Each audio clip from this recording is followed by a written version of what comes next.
राधे राधे भक्तजनों, आज आप सुनेंगे फागुन माह की पूर्णिमा की होलिका की दाहन। हिंदू पंचांग के अनुसार प्रति बरस फागुन मास की पूर्णिमा के दिन होलिका दहन होता है। हिरण्यकश्यप की बहन होलिका ने प्रहलाद को अपनी गोद में बैठाकर जलती अग्नि में बैठ गई थी। होलिका जल गई, लेकिन श्री हरि विष्णु भक्त प्रहलाद बच गया। आओ जानते हैं कि होलिका का असली नाम क्या था और वो पूर्व जन्म में कौन थी। होलिका हिरण्यकश्यप की छोटी बहन और प्रहलाद की बुआ थी। वो अग्नि की उपासक थी और उसे शिव से अग्नि में नहीं जलने का वरदान मिला था। होलिका को भगवान शिव से वरदान के रूप में एक दिव्य वस्तु मिला था। यह ऐसा वस्तु था कि जब तक वो उस वस्तु में रहेगी, आग उसे जला नहीं सकती। इस वरदान का लाभ उठाने और भाई के कहने पर होलिका ने प्रहलाद को अपना गोद में बैठाकर अग्नि में बैठने के लिए हाँ कर दिया था। लेकिन होलिका का नाम होली था। कुछ जगहों पर उन्हें सिंहिका भी कहा गया है। पूर्व जन्म में होलिका क्या थी? पूर्व जन्म में होलिका एक देवी थी जो ऋषि द्वारा दिया गया श्राप के कारण राक्षसी के रूप में जन्म लेकर भोगत रही थी। अग्नि में दाहन होने के कारण वो जहाँ श्राप से मुक्त हो गई, वही अग्नि में जलने के कारण वो शुद्ध हो गई। इसी कारण से होलिका को राक्षसी होने के बाद भी होलिका दहन वाले दिन देवी रूप में पूजा जाता है। अब सुने होली पर्व की पौराणिक कथा के अनुसार इस पर्व को मानने की शुरुआत हिरण्यकश्यप के जमाने से होना मानी जाती है। हिरण्यकश्यप के पुत्र प्रहलाद भगवान के अनन्य भक्त थे। उनकी इस भक्ति से पिता हिरण्यकश्यप नाखुश थे। इसी बात को लेकर उन्होंने अपने पुत्र को भगवान की भक्ति से हटाने के लिए कई प्रयास किया, लेकिन भक्त प्रहलाद प्रभु की भक्ति को नहीं छोड़ पाए। अंत में हिरण्यकश्यप ने अपने पुत्र को मारने के लिए योजना बनाई और अपनी बहन होलिका की गोद में प्रहलाद को बैठाकर अग्नि के हवाले कर दिया। लेकिन भगवान की ऐसी कृपा हुई कि होलिका जल कर भस्म हो गई और भक्त प्रहलाद आग से सुरक्षित बाहर निकल आया। तभी से होलिका पर्व को मनाने की प्रथा शुरू हुई। होली पर्व के साथ ही जुड़ी है होलिका की कहानी। यह यूँ कहे कि होलिका की वजह से ही रंग गुलाल के इस पर्व का नाम होली पड़ा, तो यह कहना गलत नहीं होगा। होली को यूँ तो बुराई का प्रतीक मानते हैं और होलिका जल कर बुराई के अंत का उत्साह मनाती है। लेकिन सच यह भी है कि होलिका को जलने से पहले उसकी पूजा की जाती है। होलिका अगर वास्तव में बुराई की प्रतीक होती तो उसकी पूजा नहीं की जाती। होलिका राक्षस कुल के महाराज हिरण्यकश्यप की बहन थी। यह अग्निदेव की उपासक थी। अग्निदेव से इन्हें वरदान में ऐसा वस्तु मिला था जिसे धारण करने के बाद अग्नि उन्हें जला नहीं सकती थी। बस इसी बात के चलते हिरण्यकश्यप ने उन्हें यह आदेश दिया कि वो उनके पुत्र प्रहलाद यानी कि होलिका के भतीजे को लेकर हवन कुंड में बैठे। भाई के इस आदेश का पालन करने के लिए वो प्रहलाद को लेकर अग्नि कुंड में बैठ गई। इसके बाद ईश्वर की कृपा से इतनी तेज हवा चली कि वो वस्तु होलिका के शरीर से उड़कर भक्त प्रहलाद के शरीर पर गिर गया। इससे प्रहलाद तो बच गया, लेकिन होलिका जलकर भस्म हो गई। लेकिन होलिका के अग्नि में बैठने के पीछे जो कथा है उसे कम लोग ही जानते हैं। कथा के अनुसार होलिका इलोजी नाम के राजकुमार से प्रेम करती थी। इन दोनों ने विवाह की योजना भी बना ली थी। फागुन पूर्णिमा के दिन इलोजी बारात लेकर होलिका से विवाह करने आने वाला था, लेकिन किस्मत को कुछ और ही मंजूर था।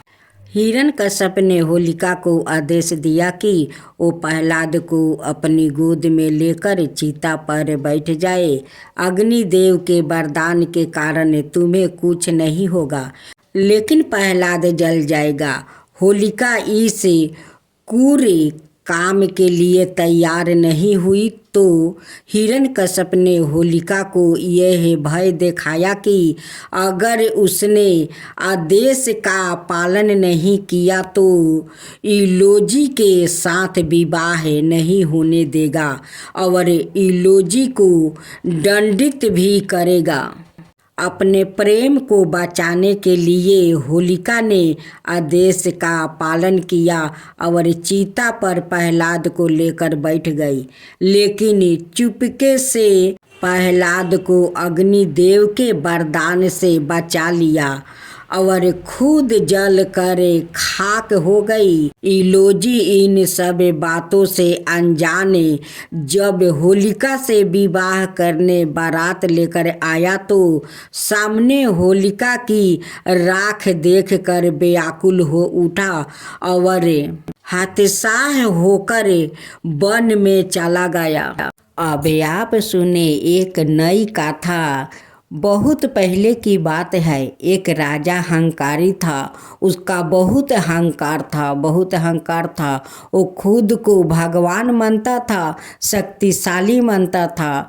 कोई औरत भगवान को पूजा करती थी, उन्हें जाकर रोक देता था कि तुम माटी के मूर्ति का पूजा क्यों कर रही हो, तुम मेरा पूजा करो तो तुम्हें सब कुछ मिलेगा। वो माटी का मूर्ति का पूजा करने से कुछ नहीं मिलेगा। वो सब भगवान को पूजा करने से सभी को वो माना कर देता था। बहुत तपस्या का बाद उस राजा का महल में एक पुतरा हुआ था, जो महल खुशी से भरा हुआ था। जब राजा का पुतरा 10 साल का हुआ तो राजा अपना पुतरा को काशी में भेज दिया पढ़ने के लिए। एक ऋषि से बोला कि इसे अच्छा से शिक्षा देना। ऋषि मुनि उस बालक को शिक्षा देना तो शुरू कर दिया, लेकिन उस बालक ने वो नरसिंह भगवान को याद किया, तब जाकर वो शिक्षा लेने को तैयार हुआ। देखते देखते राजकुमार तो विष्णु भगवान का भक्त बन गया। एक दिन राजा ओ ऋषि मुनि को अपना दरबार में बुलाते हैं और उनसे पूछते हैं, मेरे राजकुमार को अच्छे से शिक्षा देते हैं? तो ऋषि मुनि कहते हैं कि हाँ राजन, मैं तो आपका राजकुमार को मैं अच्छे से शिक्षा देती हूँ, आप अपना राजकुमार से पूछ लीजिए। जब राजा अपना पुत्रा से पूछते हैं कि बोलो सबसे बड़ा कौन है और सबसे शक्तिशाली कौन है, तो राजकुमार कहते हैं कि सब से 12 और शक्तिमान तो भगवान है। राजा सुनकर बहुत क्रोधित हो जाते हैं, कहते हैं कि मैं तुम्हें काशी में वो शिक्षा लेने के लिए भेजा था, तुम यही शिक्षा ले रहे हो कि अपने बड़े पिता को भगवान नहीं मानते, शक्तिशाली नहीं मानते और कहते हैं कि भगवान सबसे बड़ा है। कौन तेरा भगवान है, बताओ कौन तेरा भगवान है। राजकुमार जवाब देते हैं कि मेरे भगवान तो विष्णु भगवान है, वही तो मेरे शक्तिशाली भगवान है। उनसे 12 तो दुनिया में कोई नहीं है, कोई शक्तिशाली नहीं है पिताजी, कोई नहीं है। ये बातें अपना पुत्र के मुख से सुनकर राजा तो बहुत क्रोधित हो जाते हैं। राजा का एक मुंह बोली बहन थी जो शिव का आराधना करके शिव से वरदान लिया था, मैं जल में डूबूं तब भी नहीं मर सकती, अग्नि में अगर आर पार हो जाए तब भी मैं नहीं जल सकती। ऐसा ही वरदान भोलेनाथ उस राजा का मुंह बोली बहन को दिया था। राजा का मुंह बोली बहन किसी राजकुमार से वो प्रेम करती थी, लेकिन उस राजा का कारण उसका प्यार वो चूर चूर हो गया। राजा उस मुंह बोली बहन को डरवाया, धमकाया और बोला कि देख, तेरा तो भोलेनाथ का वरदान है, तेरा कुछ नहीं होगा। तू राजकुमार का अपना गोद में बैठा कर उस चिता पर बैठ जा, वो जल जाएगा और तू बच जाएगी। लेकिन मुंह बोली बहन अपना भाई का डर के मारे वो राजकुमार का गोद में बैठा लिया और जाकर उस अग्निकुंड में बैठ गई। उस अग्निकुंड में उनकी बहन जलकर भस्म हो गई, लेकिन राजकुमार बच गया। जिसका साथ भगवान होते हैं उसका कोई बाल भी पाका नहीं कर सकता है। जब वो प्रेमिका बारात लेकर आया तो क्या देखता है कि उनकी प्रेमिका तो जल कर भस्म हो गई है। अब तो वो बहुत उदास हो गया। और राजकुमार भी उसी अग्निकुंडों में जाकर जलकर भस्म हो जाते हैं। उसी नगर में उनकी पड़ोस के एक राजा था, वो रानी का कोई संतान नहीं था। मुंह बोली बहन जाकर उस रानी का गर्भ में प्रवेश किया और वो राजकुमार इस अहंकारी राजा का रानी का गर्भ में प्रवेश लिया। दोनों का फिर से जन्म हुआ, दोनों बहुत बड़ा हुआ, बड़ा होकर फिर से प्रेम करना शुरू कर दिया। दोनों को बहुत धाम धूम से शादी हुआ और जब फागुन का पूर्णिमा आया तो दोनों अपने जलने के कारण वो दोनों होलिका मानने लगा और उस दिन से वो दोनों मिलकर फागुन पूर्णिमा के दिन वो होलिका को जलाने लगा। उसका बाद वाला दिन दोनों मिलकर रंग बिरंग के गुलाल से वो रंग खेलने लगा। तब से आज तक रंग खेलना वो परंपरा चला आ रहा है। इस होली में दुश्मन भी गले लग जाते हैं, दोनों रंग खेलते हैं, गले से गले मिलते हैं। राधे राधे भक्तजनों, अब आप सुनेंगे होलिका को उत्साह बुराई पर भलाई की जीत। इस त्योहार का संबंध प्रहलाद से जुड़ा हुआ बताया गया है।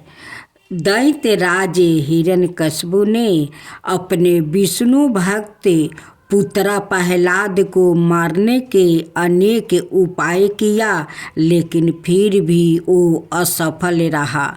तो उसने प्रहलाद को अपनी बहन होलिका को सौंप दिया। होलिका को वरदान मिला हुआ था कि अग्नि उसे जला ना सकेगी। होलिका प्रहलाद को अपनी गोद में लेकर अग्नि के बीच जा बैठी। देव योग से होलिका जलकर भस्म हो गई और प्रहलाद जीवित बच गया।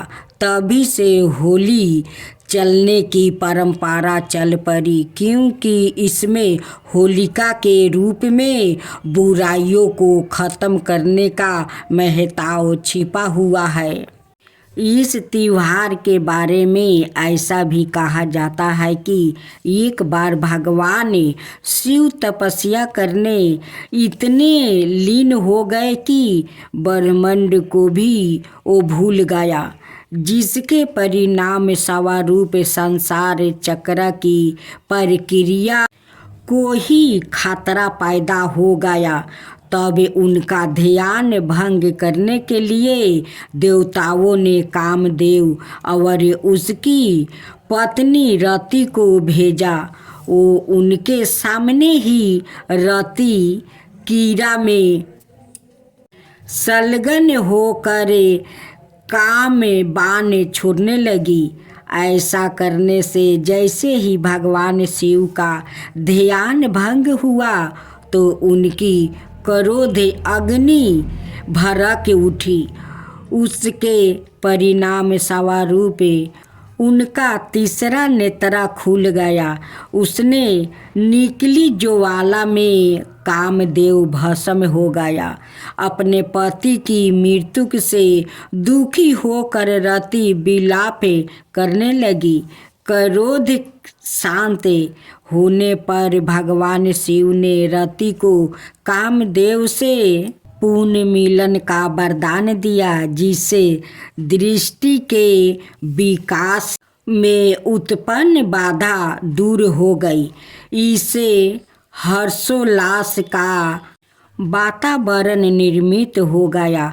तभी से प्रतीक के रूप में हर बरस लकड़ियाँ जलाकर होली का त्योहार मनाने की परंपरा चल पड़ा। दक्षिण भारत में आज भी होली का उत्साह मदन मोहोत्सव के नाम से विख्यात है। भगवान श्री कृष्ण ने पूतना नाम का राक्षसी का वध भी इसी दिन किया था।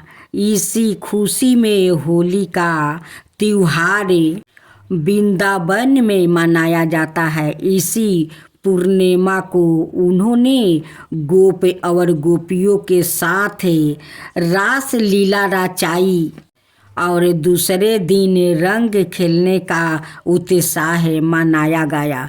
ब्रज की होली आज भी प्रसिद्ध है। वैदिक काल में होली के पर्व को नवनिष्ठि ज्ञान कहा जाता है। खेत से अदपे अन्न को जग में हवन करके प्रसाद लेने का विधान समाज में था। उस अन्न को होला कहते हैं। इसी से होलिका उत्साह नाम पारा। होली एक सामाजिक रंगों का त्योहार है, आनंदोल्लास का पर्व है। इसके समान आनंद और प्रसन्नता देने वाला दूसरा कोई त्योहार नहीं है। इसे सभी नर नारी बड़े उत्साह से मनाते हैं। जाति भेद का कोई स्थान इस राष्ट्रीय त्योहार में नहीं होता। होलिका दहन से सारे अनिष्ट दूर हो जाते हैं। उसकी अग्नि से रोग के कीटाणुओं का नाश होता है और अग्नि की परिक्रमा करने से उच्च ताप के प्रभाव बस शरीर से चिपके जीवाणुओं को नष्ट करने में सहायता मिलती है।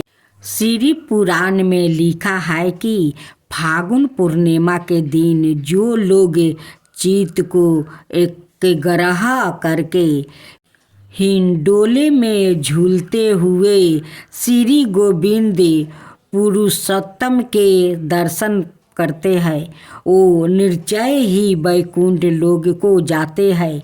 इस दिन उमर मंजीरी और चंदन को मिलाकर खाने का 12 महत्व बताया गया है। इसी दिन मुनि का जन्म भी हुआ था। अब सुने प्रहलाद की कथा। बहुत पुराने समय की बात है। अपने देश में हिरण्यकश्यप नाम का एक राजा राज करता था। उसे अपने बल का बड़ा अभिमान था। वो अपने से अधिक शक्तिशाली किसी को नहीं समझता था। वो कहा करता था कि दुनिया की कोई ताकत मेरा कुछ नहीं बिगाड़ सकती। दुनिया से बाहर भी कहीं कोई शक्ति है, इस पर उसका विश्वास नहीं था। मौत से भी वो नहीं डरता था। उसका कहना था, मुझे ना कोई घर के अंदर मार सकता है और ना घर के बाहर, ना धरती पर, ना आसमान में, ना दिन में, ना रात में। प्रजा में सब उससे डरते थे। उसकी इच्छा के विरुद्ध कोई कुछ कह भी नहीं सकता था। हिरण्यकश्यप का एक पुत्र था। उसका नाम प्रहलाद था। जब प्रहलाद कुछ बड़ा हुआ तो उसने उसे पढ़ने के लिए गुरु के पास भेजा। प्रहलाद बड़ा होनिहार और बुद्धिमान बालक था, इसलिए गुरु उसे बड़े प्यार से पढ़ाते थे। पढ़ाते पढ़ाते जब कुछ दिन बीत गया तो हिरण्यकश्यप ने सोचा, देखना चाहिए कि प्रहलाद की पढ़ाई कैसी चल रही है। उसने उसे गुरु के साथ अपने पास बुलाया और प्रहलाद से पूछा, दुनिया में सबसे अधिक बलवान कौन है? उसे आशा थी कि वो कहेगा, आप सबसे बलवान और शक्तिशाली है, लेकिन नहीं। प्रहलाद ने उत्तर दिया, ईश्वर जो सबको बनाता है वही सबसे बड़ा है। हिरण्यकश्यप यह सुनते ही आग बबूला हो गया। उसने गुरु से कहा, इसे तुमने यही पढ़ाया है? गुरु बोले, मैंने तो इसे यह नहीं पढ़ाया है, यह तो सवाए अपनी बुद्धि से कह रहा है। हिरण्यकश्यप ने कहा, इसे ले जाओ और ठीक से शिक्षा दो। इसकी यह मूर्खता की बातें मुझे पसंद नहीं है। गुरुजी बेचारे प्रहलाद को लेकर चले गए और उसे सारी विद्या पढ़ाने लगे। वो उसे पढ़ाने में कई ईश्वर का नाम भी नहीं आने देते थे। इस प्रकार पढ़ते पढ़ते जब काफ़ी दिन बीत गया तो फिर हिरण्यकश्यप ने प्रहलाद को अपने पास बुलाया और उसे प्रश्न किया, दुनिया में सबसे बलवान कौन है?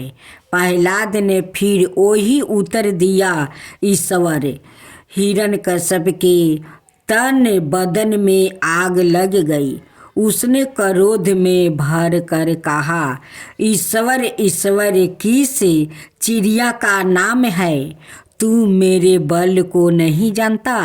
प्रहलाद ने कहा, जानता हूँ कि आप बलवान हैं, पर आप से भी बलवान एक भक्त और है, उसी का नाम ईश्वर है।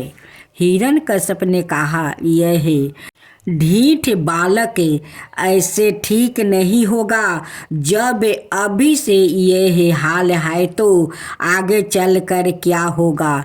इससे तो बिना संतान के होना अच्छा है।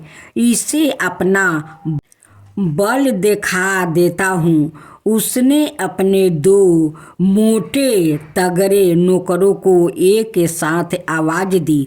दोनों उसके सामने आकर खड़े हो गया। हिरण्यकश्यप ने बिजली की तरह कड़क कर कहा, इसे ले जाओ, अभी दूर ले जाकर किसी गहरे समुद्र में फेंक देना और पत्थर मार मार कर डुबा देना, तब यह मेरे बल को समझ पाएगा। नौकरों ने बढ़कर प्रहलाद को अपने दोनों हाथों में पकड़कर उठा लिया। उन्होंने उसे ले जाकर गहरे समुद्र में फेंक दिया और किनारे पर खड़े दूर से पत्थर फेंक फेंक कर मारते रहे। जब प्रहलाद उन्हें समुद्र में दिखाई नहीं दिया तब उन्होंने समझ लिया कि वो मर गया। वो लौट आया और राजा को यह समाचार सुना दिया। पर प्रहलाद जब नौकर पत्थर फेंक कर मारते थे पानी में डूब जाता था, इसलिए एक भी पत्थर की चोट उसको नहीं लगी। हाथ पैर मार कर तैरना वो अपने आप जान बचाने की कोशिश करते हुए सीख गया था। वो बार बार डूबते और तैरते हुए कुछ दूर जाकर समुद्र के किनारे पर बाहर निकल आया।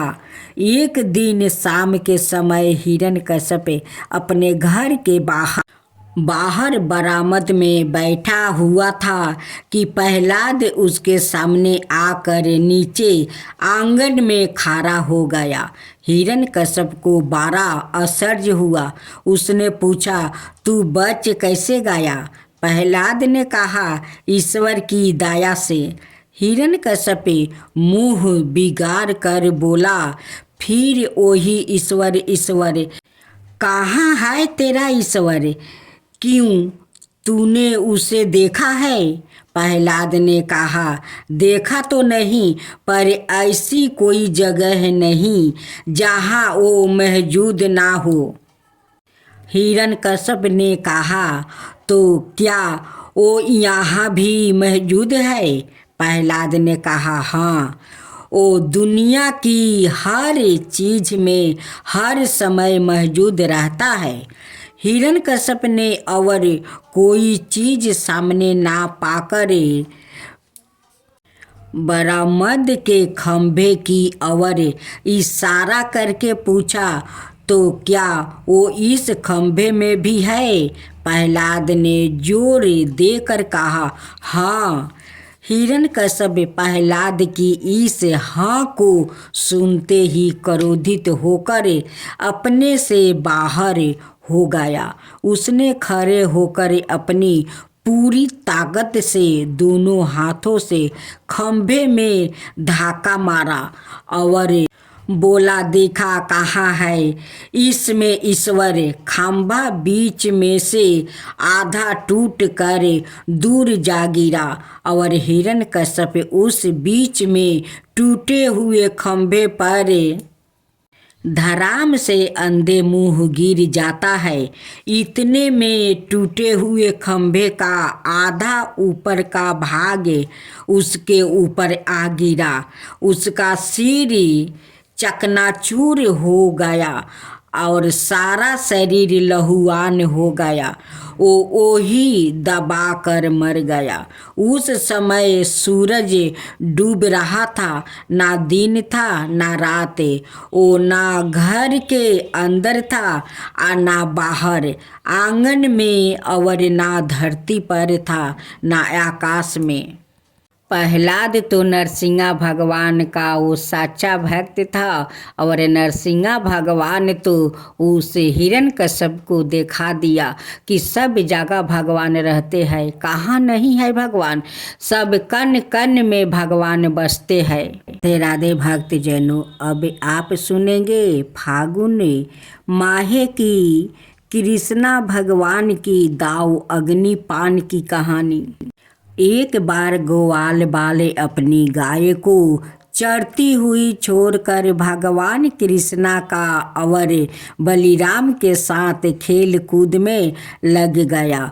उस समय उनकी गायें बेरोक टोके चरती हुई बहुत दूर निकल गई और हरी हरी घास के लोभ में एक गहन वन में घुस गई। जब ग्वाल वालों ने देखा कि हमारे पशुओं को कहीं पता ठिकाना नहीं है, तो उन्हें अपने खेल कूद पर बड़ा पछतावा होने लगा। बहुत प्रयास करने पर भी वो अपनी गायों का पता नहीं लगा सके। गायें ही तो प्रजावासियों की जीविका साधना थी।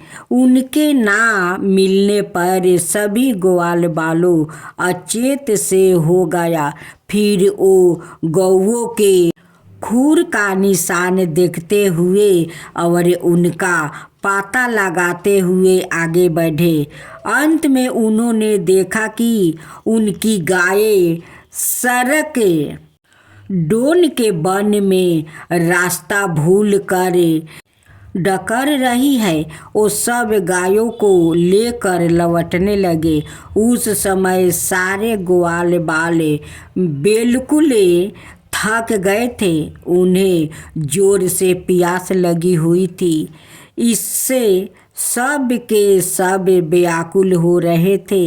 उनकी यह दशा देखकर भगवान श्री कृष्णा गौओं का नाम लेकर पुकारने लगे। गायें अपने नाम की ध्वनि सुनकर हुंकारने और रंभाने लगी। उसी समय वन में भयानक देव अग्नि लग गई, जो वनवासी जीवों का काल होती है। बड़े जोर की आंधी चलकर उस अग्नि की बढ़ने में सहायता देने लगी। सब और फैलती हुई वो प्रचंड दाव अग्नि वनवासियों जीवों को भस्म करने लगी। चारों तरफ जीवों की चीख पुकार से कोहराम मच गया। शेर, चीते, भालू आदि वन्य जीव जो जिधर रास्ता पाते थे परस्पर बड़े भूल कर भागने लगे। जब ग्वाल वालों गौओं ने दावन लो के अपनी ओर बढ़ते हुए देखा, तब वो सब अत्यंत भयभीत हो गया।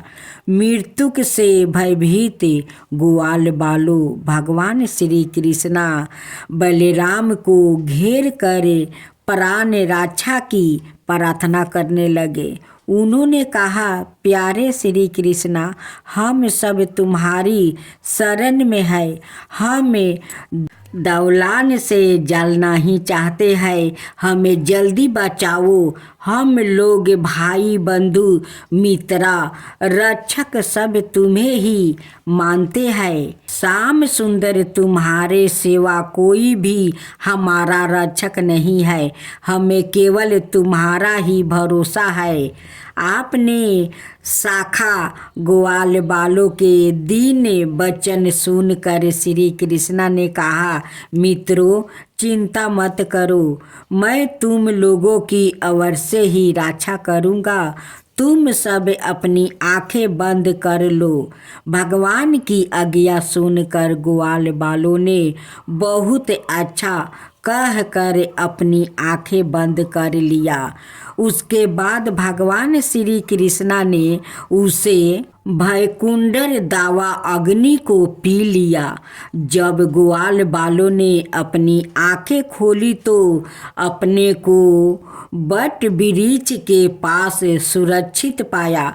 इस प्रकार अपने आप को और गौओं को दाव अग्नि से बाचा देखकर ग्वाल वालों ने अत्यंत ही विस्मय हुआ। वो सब श्री कृष्णा की बार बार स्तुति करने लगा। ग्वाल बालों ने भगवान श्री कृष्णा के इस अद्भुत कर्म की चर्चा अपने परिवार में की। सभी गोपनियों की इस अलौकिक लीला से आश्चर्यचकित होकर उन्हें कोई बहुत बड़ा। राधे राधे भक्त जनों, आज आप सुनेंगे बहुत सुंदर बिहारी जी की कथा। एक राजा ने भगवान कृष्णा का एक मंदिर बनवाया और पूजा के लिए एक पुजारी को लगा दिया। पुजारी बड़े भाव से बिहारी जी की सेवा करने लगा। भगवान की पूजा अर्चना और सेवा टहल करते पुजारी की उम्र बीत गई। राजा रोज एक फूलों की माला सेवक के हाथ से भेजा करता था। पुजारी वो माला बिहारी जी को पहना देता था। जब राजा दर्शन करने आते तो पुजारी वो माला बिहारी जी की गले से उतार कर राजा को पहना देता था। यह रोज का नियम था। एक दिन राजा किसी वजह से मंदिर नहीं जा सका।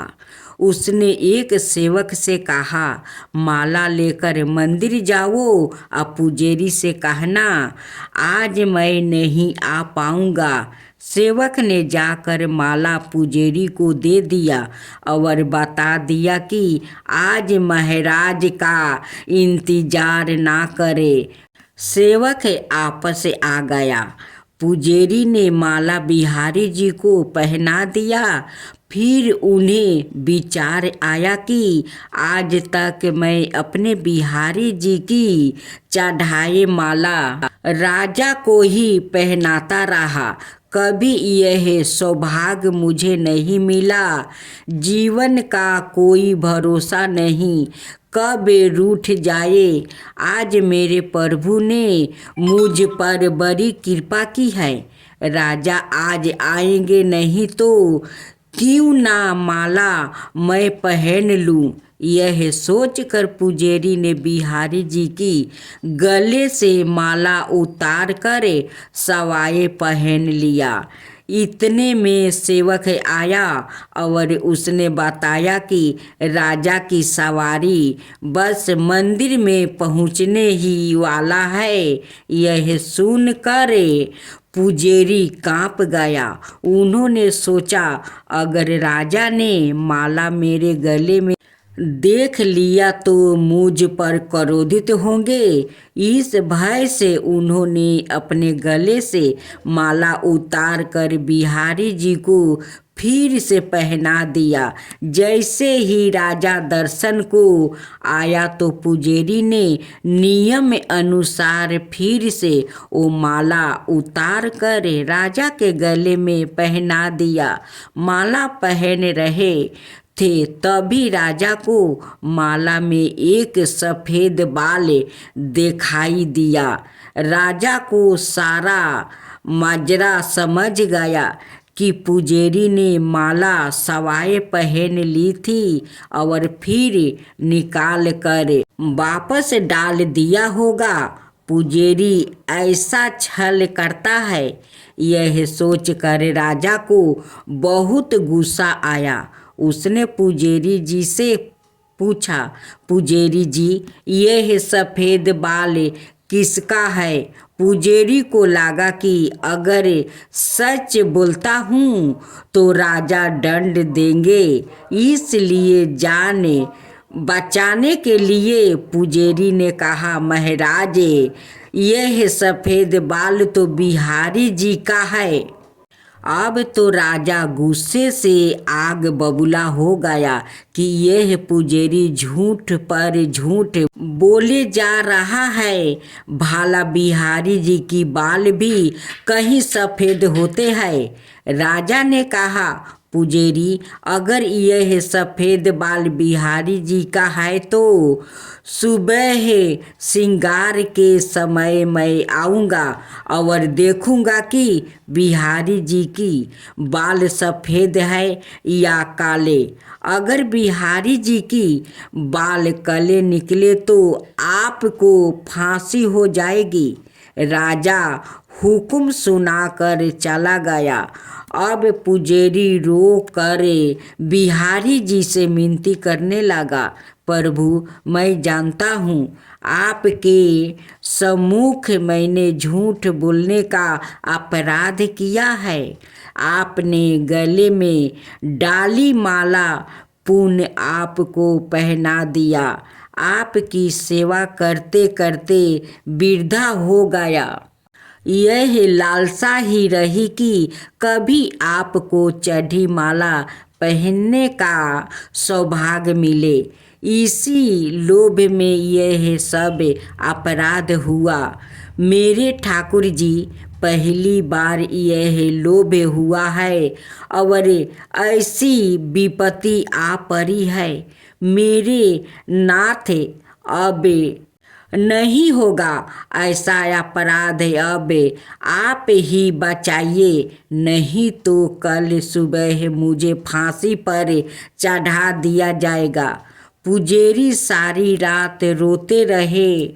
सुबह होते ही राजा मंदिर में आ गया। उसने कहा कि आज प्रभु का श्रृंगार ओ सवाई करेगा। इतना कहकर राजा ने जैसे ही मुकुट हटाया तो हैरान रह गया। बिहारी जी की सारे बाल सफ़ेद थे। राजा को लगा पुजेरी ने जान बचाने के लिए बिहारी जी की बाल रंग दिया होगा।